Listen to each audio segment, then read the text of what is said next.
All right, we're talking seed oils. I have with me Chef Alex Hamilton. Comes Hello. from the restaurant industry, and you've been working here at Light Cellar for a little while. Yep. Yeah, having fun, fulfilling your passion. Oh, totally. Which is, really good food, sourced well, that tastes great, that's healthy, Yeah. right? And good for yeah, and exciting eating doesn't have to be, like unhealthy. Right. Yeah. Like fries can be healthy. It just Yeah. you got to be using the good fats, and seed oils are very pervasive in the restaurant industry. Just for availability, costs, and things like that. Unfortunately. Yeah, I mean, I get it, like and I've also heard too, like if we, take maybe one of the most notorious seed oils like canola oil.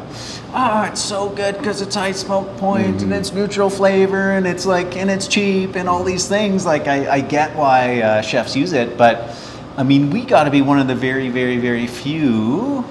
I don't want to go so, I know you don't either go to say we're the only place, but I mean, I can't think of. Let us know in the comments. Is there anywhere else in town that doesn't use seed oils as kind of the base of how it prepares food? And on top of that, like healthy, very healthy oils. Like Right. even the olive oil here is Right. is Top notch. very certified and all that, because that's another thing. Like the thing of fats, like the industry of fats is very. There's that whole olive oil scandal that happened in a Right. little while where they're coloring their seed oils, their combination seed no. oils, or mechanically processed, or Right. no, not mechanically, chemically processed oils like pure olive oil, for example, is chemically processed with hexane and things like that. And Right. so, I know avocado was kind of getting, as it Yeah. rises, it's kind of mired Yeah. in controversy. But we only use good fats here, Yeah. but for all the obvious reasons. I mean, that's what I want to eat. That's what you want to eat. 100%. And that's what we want to serve. And we don't kind of cut those corners. So we're using tallow, we're using butter, we're using ghee, we're using coconut oil, olive oil, the high quality, which is delicious and nourishing and not damaging, because that's the other side of what these seed oils can do. And people are becoming really hip to that despite, decades of industry pressure. And you just mentioned some of the main food distributors, Restaurant Supply, unless you're and they have big vats of this seed oil, with chemical stabilizers in them. Right. And that is, because under the duress of financial things, a lot of restaurateurs will buy these big jugs of it and fry food into it, and then it stays in there, and then Right. and from my understanding, it's high omega-6 and Right. linoleic acid, which really does oxidative damage to our gallbladder, liver, and all that. And Yeah, I mean, we can even pull that back, right? There's, the genetics, right? So be that, canola, Canada low acid. Yeah, Canadian oil low acid, which derived from the rapeseed, which is another chemically processed oil where they get fat from seeds. Right. Olives aside, it's kind of a scary thing to think cottonseed oil. Soybean. Yes, That's another top one. Oh my gosh, right? Yeah. So what are the genetics of the soy these days that they're using for that? How is it being grown? I know cottonseed, I've heard, is one of those kind of soaker crops, that kind of absorb pesticides. That's a real issue. There's a whole other question of whether canola, soy, these things should be eaten, especially in the form that they're, totally. being provided in. And then, so you mentioned too, so there's the genetics, there's the growing, then there's the processing of it, which causes further damage. And then, backing up, even the question of should we even be eating those? Is canola something to be consumed, right, as a food? And I've seen many things of lately, farmers saying, this is really good for my industrial equipment, but not for my, Right. my bio equipment. So Biological equipment.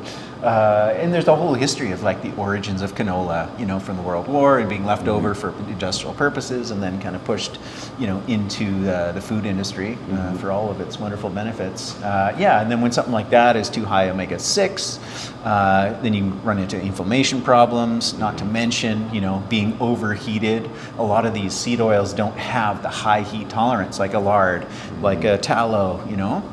Or like a cold pressed canola or olive oil, you know, for example, doesn't destroy any of those the oxidative those enzymes and things like that, you know, and that's why they're in bottles that don't take UV damage, because there's some very precious fat soluble things in there, right? And vitamin D is another one. That vitamin D is a fat soluble vitamin, right? And so and again, this is just me, like, just shooting it, you know, but that vitamin D might get destroyed in these fats, you know, these highly acidic, right, for the body, bad fats. Yeah. So, yeah, you mentioned heat. So heat, light, and oxygen, right? Like that is what will deteriorate the quality of an oil, most especially. So that's why you see, dark bottle, nitrogen flushed, sometimes in the fridge, depending on the oil and its integrity. But I love this conversation, Aaron. I know you and I have had it. You know, we're on the same page in that way. It came up because we came across an app, seed oils, we don't need to mention that.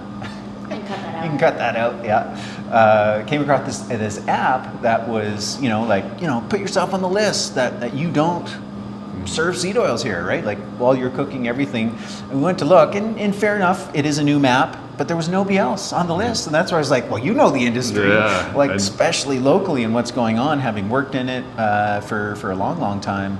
And I was like, man, I don't know if there is anybody else. So please let us know if you know of a restaurant that doesn't use seed oils, because there's a growing trend of people getting wise to like, wait a minute, you know, this stuff is no good. And I love going out to eat, well, you know, but it's really tempered by this fact that I know every time I do them, it's like, seed oils. So it's a compromise. The once in a long while that I'll do it, you know, to enjoy a moment with family, to, you know, do all the reasons why one would go out. But man, I wish there were more places. So, and knowing where we can really go there and trust that there's not going to be seed oil like here, you know, like and let's not even get started on like quality salt and, you know, like everything else. Totally. So anyways, you're doing a great job here. Really appreciate, you know, the ethics, the standard that you bring, not to mention just the quality, the flavors, and we're really working together to bring more savory items. We've got soups, seasonally we'll have salads, and of course all the wonderful delicious treats. And I'm really wanting to work on some dressings now, you know, like with only olive oil, or you know, like a ghee olive oil combination, or coconut, you know, like those are really important, because, you know, like if you look at a grocery store dressing, you know, that is where one of the most egregious. I was actually looking at one the other day, a mayonnaise, and it was Unilever was the parent company, and the first ingredient was cottonseed oil, modified cottonseed oil at that. Okay, that's why we're doing what we're doing here, folks, is help you bring the good stuff, the tasty stuff, with the good high quality oils, sweeteners, salts, all the rest. Yes. So thanks a lot, Alex. Yeah, thank you.